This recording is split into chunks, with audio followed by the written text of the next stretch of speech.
Astaghfirullah. Assalamu ala rasulillah wa ala alihi wa sahbihi wa mawalah wa la hawla wa la quwata illa billahi wa ba'd. Alhamdulillah, segala puja dan puji hanya milik Allah subhanahu wa ta'ala. Salawat dan juga salam terhadiahkan kepada Rasul kita Nabi besar Muhammad sallallahu alaihi wa ala alihi wasallam.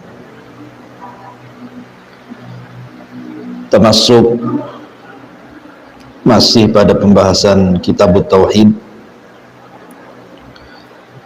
dan kita masuk pada bab tentang ucapan seseorang Masya Allahu wa syi'ta, atas kehendak Allah dan juga kehendak kamu.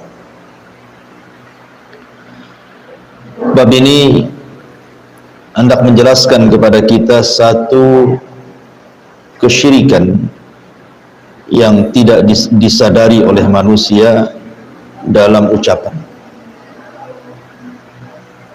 Walaupun bahasa seperti ini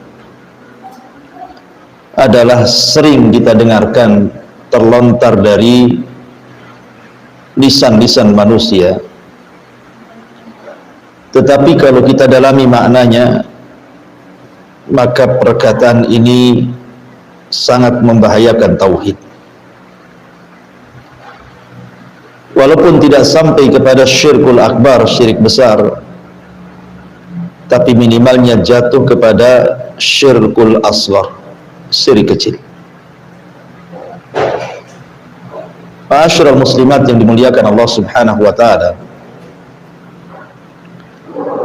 ada 3 kata yang disebutkan oleh para ulama. Yang pertama, ucapan seseorang Masya Allah wahdah, atas kehendak Allah semata.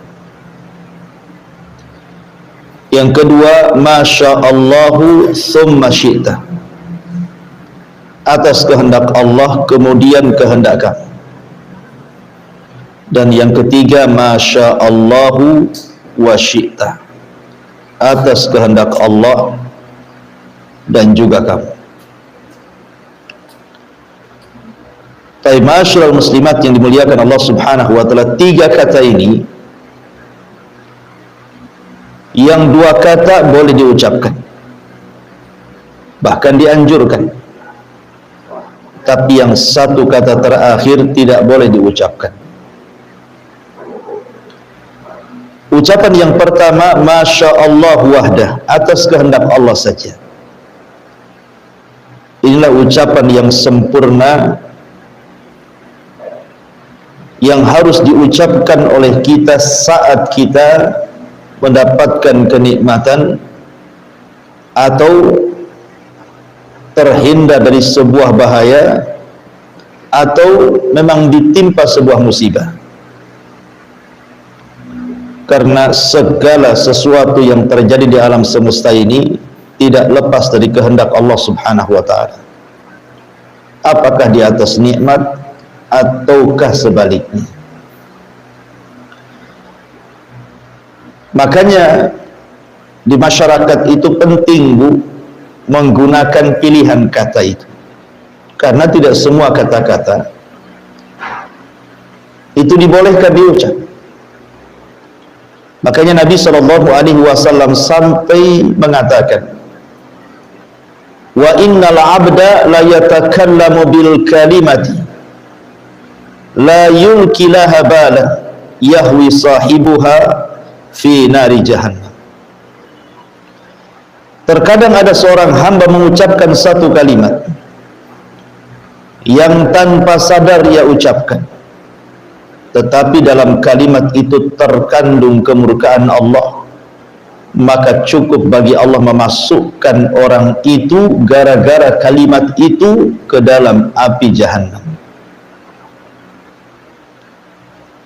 Jadi yang menyebabkan orang masuk neraka itu tidak mesti dalam bentuk perbuatan, bisa juga dalam bentuk perkataan. Seperti hadis Nabi SAW ketika ditanya soal seorang wanita yang rajin sholat malam, rajin puasa sunnah, rajin bersedekah, tetapi lisannya juga rajin menyakiti tetangganya. Maka Nabi SAW mengatakan, la khaira fiha hiya min ahlin nar. Wanita itu tidak memiliki kebaikan, walaupun dia salat malam, walaupun dia puasa sunnah, walaupun dia sedekah. Rasul katakan tidak punya kebaikan, dan wanita itu lantas pantas dan masuk neraka. Wanita itu layak dan pantas masuk neraka. Lihat, wanita ini dimasukkan ke neraka lewat lisan Rasul, hiya min ahlin nar. Itu bukan karena berzina, bukan karena mukul, bukan karena membunuh, bukan karena mengambil hak orang lain, tidak. Dia masuk neraka karena lisannya menyakiti tetangganya.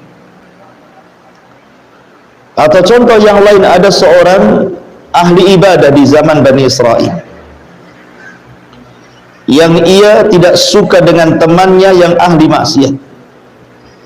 Kemudian dia bersumpah kepada Allah, wallahi illam tatub la yaghfirallahu lak aw la yunjika minan nar. Demi Allah, kalau engkau tidak tobat, maka Allah Subhanahu wa ta'ala tidak akan mengampuni dosa-dosamu, dan engkau tidak akan selamat dari neraka. Engkau tidak akan masuk ke dalam surga. Akhirnya kemudian orang yang mengucap kalimat ini Allah masukkan ke neraka. Kenapa? Apa dosanya? Karena walaupun dia ahli ibadah, tapi dia telah mengucapkan kalimat yang melintasi takdir Allah, melampaui takdir Allah, bahwa Allah tidak akan mengampuni orang tersebut, bahwa Allah tidak akan memasukkan ke surga orang tersebut. Sebab ucapan inilah orang yang ahli ibadah ini Allah masukkan ke neraka. Lihat, dia tidak berzina, dia tidak membunuh, dia tidak mengambil hak orang lain, hanya menasihati salah ngomong, Allah masukkan ke neraka. Artinya bahwa pilihan-pilihan kata itu penting di masyarakat. Jangan asal ngomong. Tata dulu kata-kata itu. Kan ada setiap daerah itu kata-kata yang baik kan Bu ya. Ada yang halus, kalau saya orang Sunda itu ada yang halus bahasanya, ada yang setengah halus, ada yang kasar sekali. Kan ada pilihan-pilihan kata. Karena ada dosa-dosa itu yang terlontar dari lisan, dan itu fatal akibatnya. Sampai-sampai Mu'adz ibn Jabal radhiyallahu an mengatakan, ya Rasulullah, apakah gara-gara lisan kita dimasukkan ke neraka? Maka Rasul mengatakan, thaqilatka ummuka ya Mu'adz, wa hal yakubbun nas fi nari jahannam illa hasaidu alsinatihim. Celaka engkau wahai Mu'adz, bukankah kebanyakan manusia masuk neraka itu gara-gara lisan? Maka di sini mu'alif rahimahullahu ta'ala hendak menjelaskan tentang dosa lisan. Salah satunya adalah mengucapkan kalimat Masya Allahu wa syi'ta, atas kehendak Allah dan kamu. Harusnya dia ucapkan Masya Allahu summa syi'ta, atas kehendak Allah kemudian kamu, atau yang lebih afdolnya katakan Masya Allah wahda, atas kehendak Allah saja. Imam Ahmad meriwayatkan sebuah hadis, saya lihat bukunya, dari Ibnu Abbas radhiyallahu anhu, anna rajulan qala lin nabiy sallallahu alaihi wasallam ma sya'allahu wa syi'ta, faqala aja'altani lillahi niddan bal ma sya'allahu wahda. Ada seorang laki-laki berkata kepada Nabi SAW, atas kehendak Allah dan juga kehendakmu, Maka Rasul katakan, apakah engkau akan menjadikan diriku tandingan dengan Allah? Katakan atas kehendak Allah saja, jangan bawa-bawa aku. Begitulah Nabi SAW menegur sahabat ini, padahal kita yakin para sahabat ini adalah orang yang sangat cinta dengan Rasul. Tidak mungkinlah mereka bermaksud menyekutukan Allah dengan nabinya, sehingga saking cintanya mereka mengatakan ucapan kalimat ini. Tapi Rasul disalahkan.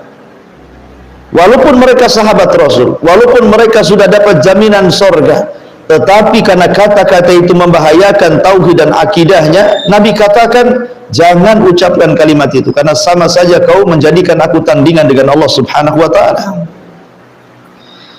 Ma'asyiral muslimat yang dimuliakan Allah Subhanahu wa ta'ala, bahkan diriwayatkan oleh Imam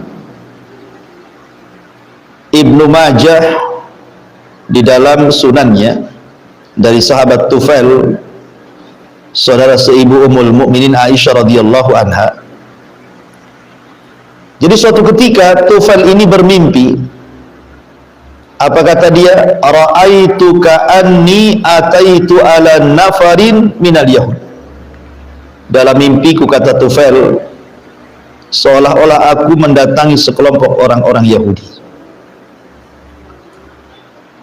Qultu, aku katakan kepada mereka orang-orang Yahudi dalam mimpiku itu, innakum la antumul qaum laula annakum taquluna Uzair ibnullah. Aku katakan kepada mereka, kata Tufail, sungguh kalian adalah umat yang paling baik kalau kalian tidak mengatakan Uzair itu putra Allah. Tiba-tiba orang Yahudi ini membantah kepada Tufail dalam mimpinya dan mengatakan, wa innakum la antumul qaum laula annakum taquluna ma syaa Allah wa syaa Muhammad. Begitu juga kalian, wahai Tufail dan umat Islam, kalian tentu akan menjadi umat terbaik kalaulah seandainya kalian tidak mengatakan atas kehendak Allah dan Muhammad. Kemudian Tufail pun pergi. Tiba-tiba dalam mimpinya berjumpa pula dengan orang Nasrani. Kata Tufail, innakum la antumul qaum laula annakum taquluna al-masih ibnullah. Sungguh kalian kaum terbaik kalau seandainya kalian tidak mengatakan Al-Masih Isa ibnu Maryam itu putra Allah. Maka orang Nasrani juga ngomong dan membantah, wa innakum la antumul qaum laula annakum taquluna ma syaa Allah wa syaa Muhammad. Tentu kalian juga, wahai Tufail dan umat Islam, kalian umat terbaik kalau kalian tidak mengucapkan kalimat atas kehendak Allah dan Muhammad. Ketika Tufail terbangun, maka dia datang kepada Nabi SAW menceritakan ini mimpinya berjumpa dengan orang Yahudi dan orang Nasrani. Setelah menceritakan, maka Nabi SAW memuji Allah, kemudian mengumpulkan para sahabatnya, kemudian berceramah di hadapan para sahabatnya dan mengatakan, amma ba'du fa inna Tufailan ra'a ru'yan akhbara biha man akhbarta biha ahadan. Kata Nabi SAW, amma ba'du, adapun setelah itu, fa inna Tufailan ra'a ru'yan, Tufail sudah bermimpi dalam mimpinya, dia akhbara biha man akhbara minkum, mungkin sebagian kalian sudah tahu kabarnya. Wa innakum qultum kalimatan kana yamna'uni kada wa kada, dan kalian sudah mengucapkan satu kalimat yang mencegah diriku begini dan begitu. Kemudian kata Rasulullah, hakum anha, aku larang kalian jangan mengucapkan kalimat masya Allah wa syaa Muhammad, walakin qulu, tapi katakanlah masya Allah wahdah, atas kehendak Allah saja. Lihat, Nabi SAW mengucapkan kalimat ini setelah mendapatkan kabar mimpi dari Tufail. Ketika orang Yahudi mengatakan sama juga kalian mengatakan atas kehendak Allah dan Muhammad, enggak usahlah kalian katakan kami mengatakan Uzair itu anak Allah, apa bedanya? Seolah-olah mereka mengatakan seperti itu. Tetapi yang namanya kebenaran tetaplah kebenaran, kalaupun lisan keluar dari lisan orang Yahudi sekalipun. Sama seperti ucapan iblis atau syaitan yang ngomong dengan Abu Hurairah saat menjaga zakat. Kalau engkau ingin selamat dari gangguan setan, wahai Abu Hurairah, bacalah ayat kursi. Padahal yang ngajari setan kan. Tetapi Rasul membenarkan dan mengatakan sadaqaka wa huwa kadzub. Setan itu dusta kepadamu walaupun dia sesungguhnya setan itu telah benar menghabarkan kepadamu dalam hal ini walaupun sesungguhnya dia seorang pendusta. Maka di sini juga sama. Rasul mengambil ucapan orang Yahudi dalam mimpinya Tufail saat Yahudi mengatakan, sungguh kalian umat yang baik kalaulah kalian tidak mengatakan atas kehendak Allah dan Muhammad. Maka Rasul mengganti kalimat itu, jangan lagi kalian mengucapkan kalimat itu, tapi katakanlah atas kehendak Allah saja. Kalaupun harus ditambah, maka jangan menggunakan kalimat dan, tapi gunakan kalimat kemudian. Atas kehendak Allah kemudian. Nah, begitulah yang benar. Karena kalimat dan ini sama dengan menyerupakan Allah dengan makhluknya. Ma'asyiral muslimat yang dimuliakan Allah Azza wa Jalla, dari sini penting kita ini untuk menambatkan kehendak-kehendak kita ini kepada kehendak Allah Subhanahu wa taala. Karena gini Bu ya, ini sebuah faedah saja. Sesuatu yang terjadi di alam semesta ini, sesuatu yang terjadi di alam semesta ini tidak mungkin tidak kecuali karena Allah yang berkehendak. Dan kehendak Allah Subhanahu wa taala tidak mungkin terhalang oleh kehendak siapapun. Tidak ada makhluk selain Allah yang mampu mencegah kehendak Allah. Kalau Allah berkehendak pasti terjadi. Tidak pula orang-orang yang di luar atau makhluk-makhluk selain daripada Allah Subhanahu wa taala kemudian melarang agar tidak terjadi apa yang Allah kehendaki ataupun mencegah apa yang Allah tidak kehendaki. Karena semua yang terjadi di alam semesta ini atas kehendak Allah. Kalau Allah mau terjadi, kalau tidak mau tidak akan terjadi. Makanya ketika kita membahas soal takdir, salah satu rukun takdir adalah beriman dengan masyiatullah. Bahwa atas segala sesuatu itu kembali kepada kehendak Allah Subhanahu wa taala. Termasuk kita manusia. Allah mengatakan wa ma tasyauna illa ayyasha'allahu rabbul alamin. Dan kamu tidak dapat menghendaki kecuali apabila kehendak itu memang Allah sudah kehendaki. Kenapa demikian? Karena seluruh kehendak-kehendak manusia itu adalah tabi mengikut kepada kehendak Allah. Dan kehendak manusia itu hanya sebagai sebab untuk mewujudkan kehendak Allah. Seperti umpamanya seseorang ingin punya keturunan, kemudian dia menikah. Setelah menikah tidak juga diberikan keturunan. Ya, karena ada orang yang tidak dikehendaki oleh Allah mendapatkan keturunan walaupun sudah mencari sebab. Tapi ada juga yang tidak menikah, dia berzina, naudzubillah. Hamil pula dia. Itulah kehendak Allah. Padahal orang yang berzina itu kebanyakan tidak berkehendak punya anak. Dan orang yang menikah itu kebanyakan berkehendak punya anak kan Bu. Ya. Tetapi apa yang manusia kehendaki, terhendak itu kembali kepada kehendak Allah. Makanya Allah mengatakan dalam Al-Quran, "Lau syaa rabbuk la ja'alan nas ummatan wahidatan wa la yazaluna mukhtalifin." Kalau Allah berkehendak, Allah jadikan umat ini yang satu. Tidak mungkin ada perselisihan satu dengan yang lainnya. Tidak mungkin ada agama-agama, ada mazhab-mazhab. Kalau Allah mau, tetapi wala yazaluna mukhtalifin. Tetap saja mereka berselisih. Berselisihnya manusia itu juga atas kehendak Allah juga sebenarnya. Tetapi perlu ibu ketahui bahwa kehendak Allah itu kan ada dua. Ada kehendak yang disebut dengan al-kauni, ada kehendak yang disebut dengan syar'i. Kalau kehendak kauni itu pasti terjadi, kehendak Allah secara alam itu pasti terjadi. Seperti, dan ini tidak ada campur tangan kehendak manusia dengan kehendak Allah dalam bagian yang pertama ini, yang disebut dengan iradatul kaun, kehendak kaun, kehendak alam ini. Seperti umpamanya kelahiran, kematian, sakit, sembuh, memilih ibu bapak, itu bukan kehendak kita. Kita terlahir loh bu, ibu saya terlahir, itu apa kehendak kita? Tidak, bukan kita yang berkehendak kita lahir, Allah yang berkehendak kita lahir. Rupanya kita pula jadi perempuan, kita pula jadi laki-laki, kehendak kita? Bukan, itu kehendak Allah. Kemudian sepanjang perjalanan hidup, ibu sakit, kehendak ibu sakit? Kan enggak, mana ada orang mau sakit, Allah yang berkehendak ibu sakit. Kemudian ibu berobat, ibu sembuh, siapa yang menyembuhkan? Allah yang menyembuhkan. Kemudian ada orang yang enggak sembuh-sembuh, kemudian mati, apakah kehendak dia mati? Tidak, kehendak Allah. Ibu terlahir, kulitnya bagus, putih, mulus, kehendak siapa? Allah.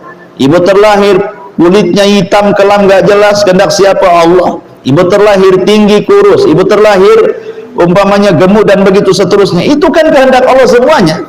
Kita tidak ada urusan dengan kehendak-kehendak seperti ini. Tetapi ada di sana bagian yang kedua, di mana Allah telah berikan juga kehendak kepada kita, di mana Allah berikan kehendak kepada kita. Dan ketika Allah Subhanahu wa ta'ala memberikan ikhtiar, pilihan kepada manusia, itu nikmat. Ketika kita diberikan kehendak oleh Allah Azza wa Jalla, yang kedua ini bukan pilihan Allah, tapi kita juga bisa memilih. Ini nikmat sebenarnya. Nikmat dari Allah Azza wa Jalla, bahwa kita tidak dipaksa oleh Allah Azza wa Jalla. Artinya kita ada pilihan. Kenapa Allah Subhanahu wa ta'ala memberikan pilihan? Kemudian setelah itu Allah menciptakan ada yang namanya maksiat, ada pula namanya taat. Allah ciptakan iblis, Allah ciptakan Fir'aun, Qarun, Namrud, Abu Lahab, Abu Jahal dan yang semacamnya. Tapi Allah ciptakan juga para nabi, para rasul dan begitu seterusnya. Untuk apa? Dan kita diberikan ikhtiar untuk memilih mana jalan Fir'aun, mana jalan Musa, mana jalan Abu Jahal, mana jalan Nabi, dan begitu seterusnya.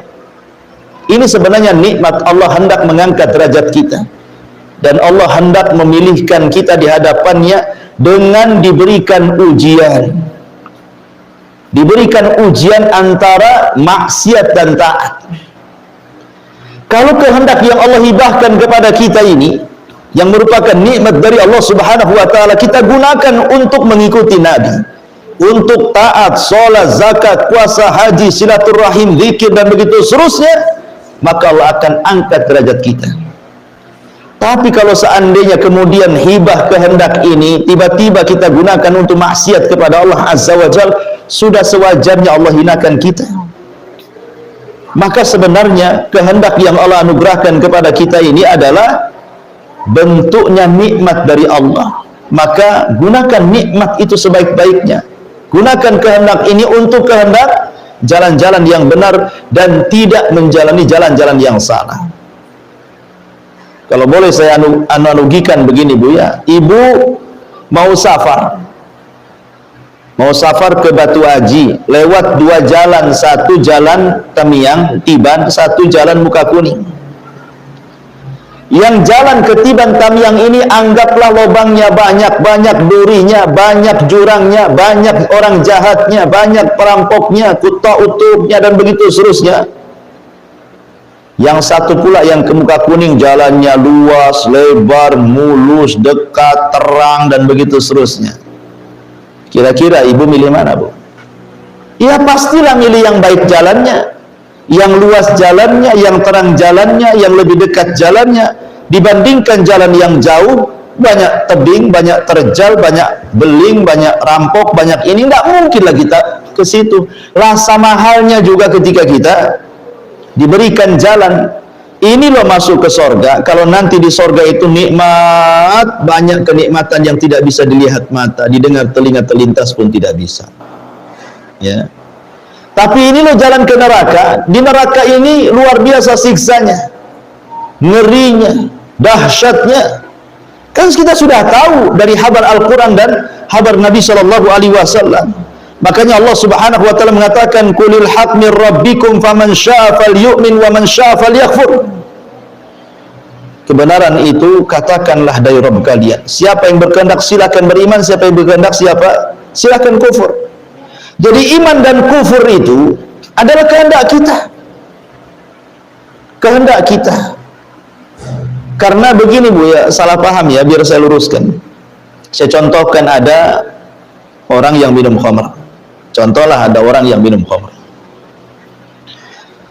Dia mau minum khamr, betul-betul dia beli khamr dan dia minum. Dia beli khamr, kemudian dia minum khamr. Pertanyaannya Bu, apakah ketika seseorang kemudian berkeinginan minum khamr, kemudian membeli khamr, kemudian meminum khamr, apakah itu kehendak Allah? Apakah dia minum khamr itu adalah kehendak Allah? Kalau jawabannya iya, itu kehendak Allah, tentu nanti ada orang yang mengatakan, ah mana mungkin Allah suka dengan maksiat, katanya. Tidak mungkin Allah suka dengan maksiat. Kalau seandainya kita jawab tidak, itu bukan kehendak Allah, berarti ada sesuatu yang Allah tidak kehendaki terjadi. Berarti ini mengurangi kesempurnaan Allah. Masa Allah tidak berkehendak tiba-tiba terjadi? Berarti kan tidak sempurna Allah itu. Kalau seandainya Allah Subhanahu wa taala memang berkehendak, berarti seolah-olah manusia itu jabri, dipaksa oleh Allah Azza wa Jalla. Maka jawabannya sudah saya katakan tadi Bu, namanya kehendak itu ada dua. Kehendak itu ada dua. Ada kehendak Allah yang tidak ada ikut campur kehendak manusia di situ. Murni kehendak Allah secara mutlak. Seperti tadi, melahirkan, menghidupkan, mematikan, menyakitkan, menyembuhkan, dan begitu seterusnya. Itu semua kehendak Allah mutlak. Kita tidak ada urusan di situ. Makanya jangan pernah mencela ciptaan Allah Subhanahu wa taala.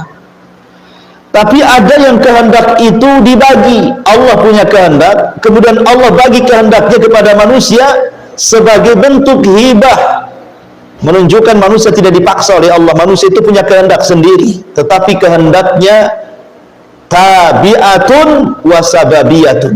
Kehendaknya tabi, mengikut kehendak Allah, dan kehendaknya sababiyah. Sababiyah itu artinya hanya mencari sebab supaya keinginan kita terwujud sesuai dengan keinginan Allah Azza wa Jalla. Seperti contohnya tadi, pengen kaya kerja, kehendak kita pengen kaya kan Bu, kemudian kita kerja, pengen kerja. Tapi apakah setiap orang yang bekerja kaya? Tidak juga kan. Ada yang Allah berikan kekayaan, ada yang Allah tahan kekayaannya. Termasuk juga orang yang bermaksiat kepada Allah Azza wa Jalla, orang yang minum khamar tadi. Orang yang minum khamar itu atas kehendaknya, bukan atas kehendak Allah Subhanahu wa taala. Memang Allah ciptakan khamar, dan Allah Subhanahu wa taala larang habis itu jangan minum khamar. Kemudian setelah itu Allah berikan kehendak kita untuk menjauh dan mendekat khamar. Memilih pula kita ini yang mendekat khamar dan bukan memilih kehendak yang menjauhinya. Lalu Allah disalahkan? Ya tidak bisa Allah disalahkan, kita yang salah. Ya. Jadi ma'asyiral muslimat yang dimuliakan Allah Azza wa Jalla, ini yang harus dipahami soal masalah masyiatullah. Karena begini, tadi saya katakan di awal bahwa semua terjadi di alam semesta ini tidak lain dan bukan kecuali karena kehendak Allah Subhanahu wa taala. Saya contohkan Bu, sebuah kisah. Dahulu di zaman Bani Israel ada terjadi pembunuhan, orang kaya dibunuh. Kemudian Bani Israel ini nuntut siapalah pembunuh orang kaya ini, karena dia tokoh masalahnya. datang kepada Nabi Musa, ya Musa, ada pembunuhan, yang mati orang kaya, tolong singkap yang bunuh siapa. Kata Musa, tunggu sampai aku berdoa dan bermunajat kepada Allah Azza wa Jalla. Maka Musa pun berdoa, bermunajat kepada Allah, minta siapa pembunuhnya.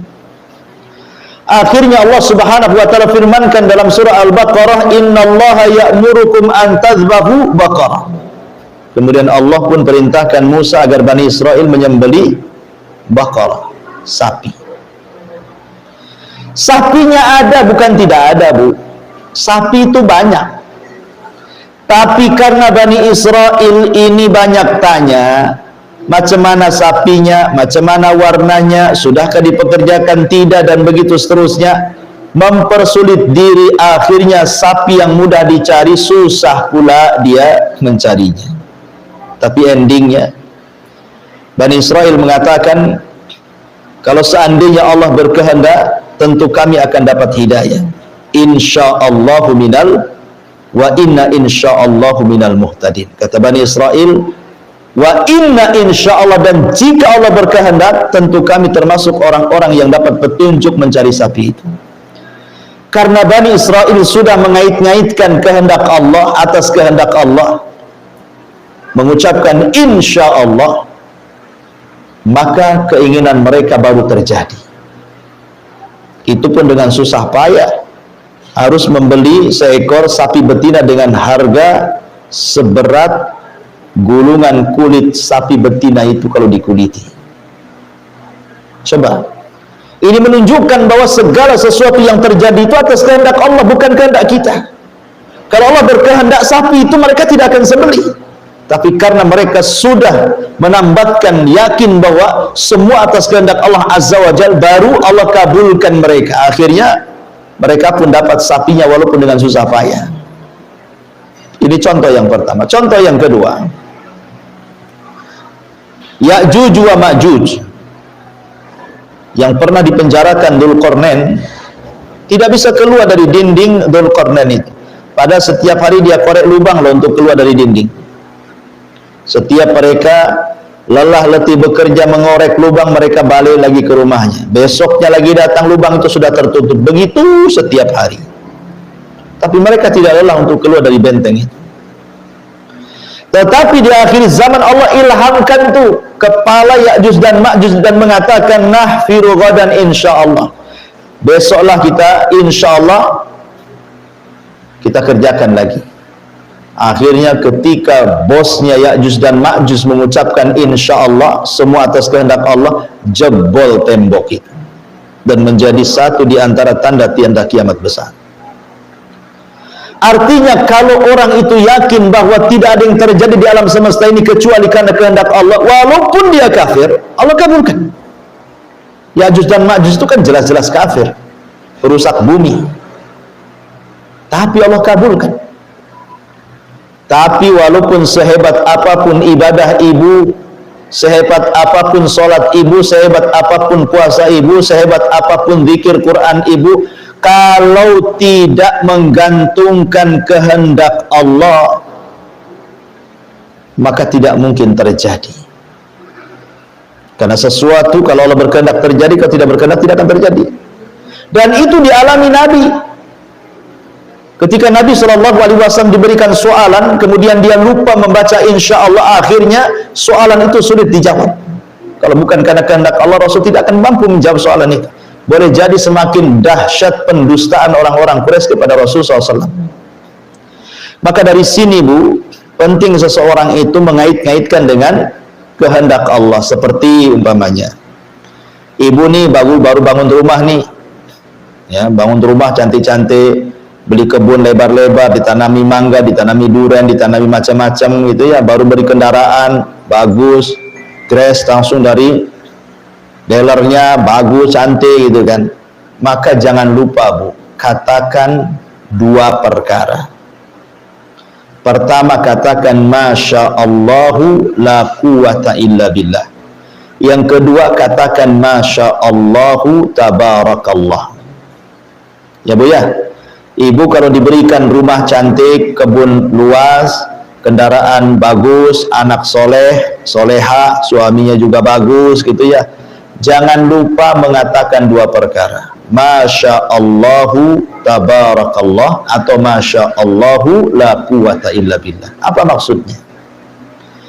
Kalau ucapan Masya Allahu tabarakallah atas kehendak Allah, semoga Allah berkahi, ini untuk melindungi nikmat yang Allah anugerahkan kepada kita dari mata-mata orang hasad.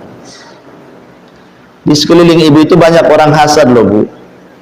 Entah rumah depan, rumah belakang, samping kiri, samping kanan, yang jauh, yang dekat, yang satu profesi, yang satu pekerjaan, yang satu pengajian, begitu seterusnya.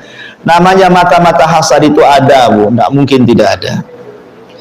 Lah supaya kekayaan dan kenikmatan yang Allah anugerahkan kepada kita tidak dimakan oleh mata-mata hasad yang bisa menghancurkan nikmat, maka rajin-rajinlah ibu membaca Masya Allahu tabarakallah. Lihat rumah yang cantik, Masya Allah tabarakallah. Lihat mobil yang bagus, Masya Allah tabarakallah. Lihat anak yang soleh dan soleha, Masya Allah tabarakallah. Lihat suami yang taat kepada Allah, bertanggung jawab, katakan Masya Allah tabarakallah. Ibu punya kebun isinya pohon mangga, pohon durian, macam-macam pohon di situ. Maka setiap ibu masuk, ibu katakan Masya Allah tabarakallah, supaya tidak dihasadi itu pohon-pohonnya nanti tak berbuah pula. Adapun ucapan Masya Allah la quwata illa billah, Masya Allah la quwata illa billah, ini supaya kita tidak sombong, merasa mentang-mentang baru punya rumah, baru punya mobil, baru beli tanah, baru punya uang sekian M, udah sombong gitu kan. Karena kesombongan itu juga bisa menghilangkan nikmat. Makanya kalau kita punya barang-barang yang indah, yang bagus, yang cantik, katakan Masya Allah la quwata illa billah, supaya tidak hilang barangnya, rumahnya, motornya tidak rusak, mobilnya tidak rusak, anaknya tidak sakit, kebunnya berbuah terus, dan begitu seterusnya. Jadi kalau Masya Allah tabarakallah untuk menghalangi mata-mata hasad, kalau Masya Allah la quwata illa billah untuk supaya kita tidak sombong, supaya harta kita tetap. Jangan gara-gara harta kita melampaui batas. Inilah di sini faedah daripada bab ini, Masya Allahu wa syi'ta. Baik. Sebelum saya tutup, silakan mungkin ibu ada yang bertanya, tafadhali.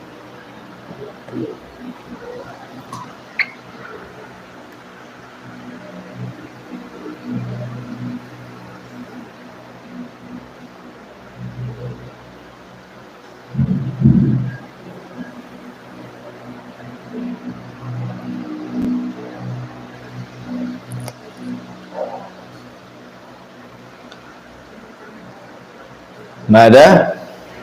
Nggak ada, alhamdulillah. Oh ada, silakan.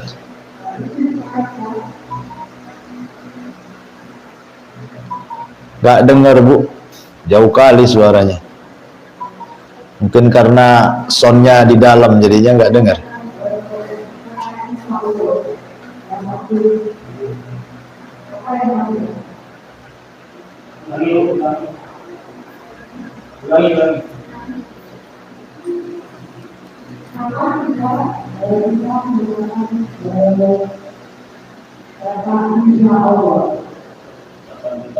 Oke. Kapan seseorang mengucapkan insya Allah gitu ya? Iya. Kalimat insya Allah adalah kalimat penting karena sekali lagi Allah katakan wa ma tasyauna illa an yasha Allah rabbul alamin. Apa yang kalian kehendaki itu tidak mungkin terjadi kecuali atas kehendak Allah Subhanahu wa taala.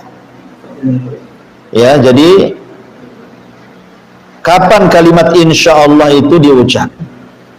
Gini Bu ya. Kalimat insya Allah itu diucap itu ketika ibu hendak melakukan sesuatu, apalagi sesuatu itu belum pasti, maka ucapkanlah kalimat insya Allah. Ibu besok hadir, insya Allah Pak. Ataupun ibu ingin membangun sesuatu, tahun depan saya mau bangun rumah lah, jangan sampai di sini, insya Allah. Sebab walaupun ibu sudah punya cita-cita nih bangun rumah tahun depan, targetnya kalau Allah tidak berkehendak tidak akan terbangun tuh rumah tuh, ibu ya. Maka saya akan bangun rumah tahun depan, insya Allah. Ya. Tetapi dalam bab doa jangan Bu, dalam bab doa sebagian para ulama mengatakan tidak boleh kemudian mengaitkan dengan kalimat insya Allah. Seperti umpamanya, ya Allah berikanlah keturunan kepadaku insya Allah. Nggak boleh dalam doa ya Bu ya. Ya kita harus yakin, ya Allah berikan keturunan kepadaku, Allahumma. Ya. Jadi kalimat insya Allah itu adalah kalimat yang diucapkan apabila ibu hendak melakukan sebuah perbuatan. Dan itu berdasarkan firman Allah Subhanahu wa taala, Bu. Ketika Allah Subhanahu wa taala menegur nabinya, maksudnya Nabi Shallallahu alaihi wasallam gara-gara tidak mengucapkan insya Allah, maka Allah katakan la taqulanna li syai'in inni fa'ilun dzalika ghadan illa an yasha Allah. Dan janganlah sekali-kali kamu mengatakan tentang sesuatu, sungguh aku akan mengerjakan besok, kecuali katakanlah insya Allah. Rasul aja ditegur. Ya, karena bagaimanapun semua atas kehendak Allah. Kemuliaan atas kehendak Allah. Kehinaan atas kehendak Allah. Pertolongan atas kehendak Allah. Kekalahan atas kehendak Allah. Dan begitu seterusnya. Kaya atas kehendak Allah, miskin atas kehendak Allah, diberikan keturunan atas kehendak Allah, tidak diberikan keturunan pun atas kehendak Allah. Jadi kaya atas kehendak Allah, miskin pun karena kehendak Allah. Semua karena kehendak Allah. Hidayah juga sama karena kehendak Allah, sesat pun karena kehendak Allah. Tapi tentu orang yang sesat karena dia memilih sesat. Memilih sesat. Ya, setiap kesesatan itu maksiat, setiap maksiat itu tetap Allah yang berkehendak secara kauni. Tetapi Allah tidak suka dengan maksiat, dan Allah suka dengan ketaatan. Ma'asyiral muslimat yang dimuliakan Allah Subhanahu wa taala, sehingga kapan kita mengucapkan insya Allah, maka saya ulang, ketika kita hendak melakukan sesuatu atau berangan-angan sesuatu. Ngomong sama suaminya, bang, tahun depan pulang kampung bang, jangan titik sampai di sini, insya Allah. Kata suaminya insya Allah. Atau suaminya ngomong sama istrinya, deh insya Allah, gitu ya. Mudah-mudahan kita nggak ngontrak lagi lah. Nanti 2 tahun lagi kita kumpulkan duit, kita belilah itu rumah yang cicilan bertahap tanpa riba tuh. Bagus ya, ucapkan insya Allah. Sebab banyak yang terjadi target tidak sesuai cita-cita kan, karena Allah tidak berkehendak masalahnya. Makanya penting seseorang itu kemudian tidak melupakan kalimat insya Allah. Ya, wallahu a'lam.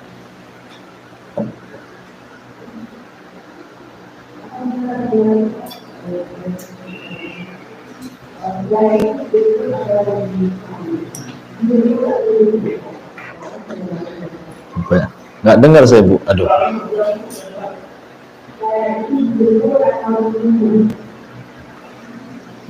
Hidayah itu dijemput atau ditunggu ya Ustaz?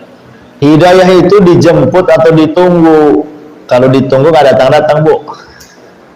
Hidayah itu dijemput. Ya, hidayah itu dicari. Kalau Allah mau, Allah buat satu dunia ini masuk Islam, tapi Allah kan dengan kehendaknya tidak demikian, untuk menguji. Maka hidayah itu dicari. Ya, dicari. Makanya man yuridillahu khairan yufaqihu fiddin. Orang yang Allah kehendaki baik pasti Allah cerdaskan. Man yuridillahu khairan assalahu. Barang siapa yang Allah kehendaki dia baik, pasti Allah akan senangkan hidupnya. Sahabat bertanya, apa yang dimaksud as-sarahu ya Rasulullah? Maka Rasul mengatakan, yuwaffiqillahu ila amalin soleh. Allah berikan taufik untuk banyak-banyak beramal soleh, sehingga ditutup dengan itu. Jadi hidayah itu bukan datang sendiri, ya dijemputlah hidayah itu. Maka orang yang jalan untuk bertalabul ilmi, mencari ilmu, insya Allah dia dapat hidayah karena dia ingin mencari kebaikan. Dan orang yang mencari kebaikan pasti Allah akan baikkan kehidupannya. Maka hidayah itu sekali lagi dijemput, dan yang sudah dapat hidayah dipertahankan. Karena godaan orang dapat hidayah itu bisa saja disesatkan oleh setan. Ya, wallahu a'lam. Iya boleh, sila.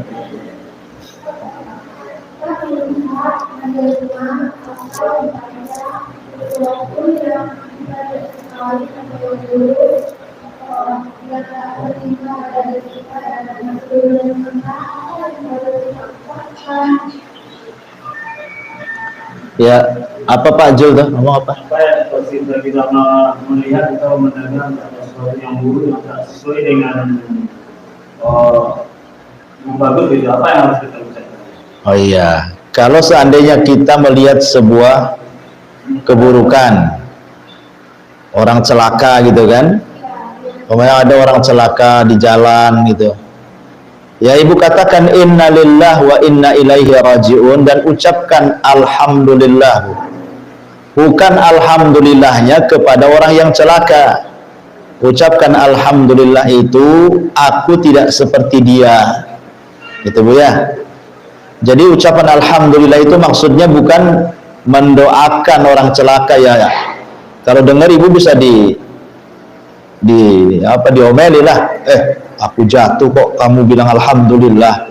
Bukan, maksudnya mengucapkan alhamdulillah itu bukan karena kita melihat orang itu jatuh, tidak, maksudnya ibu memuji Allah karena kita yang bukan jatuh, ya, karena yang jatuh orang lain, artikan kita tidak jatuh, kita dapat nikmat tidak jatuh, alhamdulillah, bukan saya yang jatuh, dia yang jatuh, ya. Jadi ucapkan innalillah wa inna ilaihi raji'un, kemudian kita katakan alhamdulillah saya tidak jatuh, bukan saya yang jatuh, gitu ya. Ucapkan alhamdulillah, ya. Ataupun kalau yang dilihatnya sangat menakutkan seperti setan, ya kita kata auzubillah, auzubillah minasyaitonir rajim, ya, berlindung kepada Allah Subhanahu wa taala. Jadi itu juga bahasa-bahasa, jangan sampai seperti di masyarakat ada orang latah Bu ya, kaget sedikit ngomong macam-macam, kan ada tuh Bu, entah apa-apa kaget sedikit binatang yang keluar, kata-kata jorok yang keluar. Coba kalau latahnya itu namanya innalillah wa inna ilaihi raji'un, alhamdulillah, Allahu akbar, kan bagus latahnya. Ini orang latah apa-apa yang keluar dari mulutnya, nanti kalau dia pikun itu pula yang diucapkan masalahnya, ya. Jadi ya ucapkan seperti itu, wallahu a'lam. Ya, saya kira cukup. Subhanakallah bihamdika, asyhadu an la ilaha illa anta astaghfiruka wa atubu ilaik. Allah ta'ala. Assalamualaikum warahmatullahi wabarakatuh.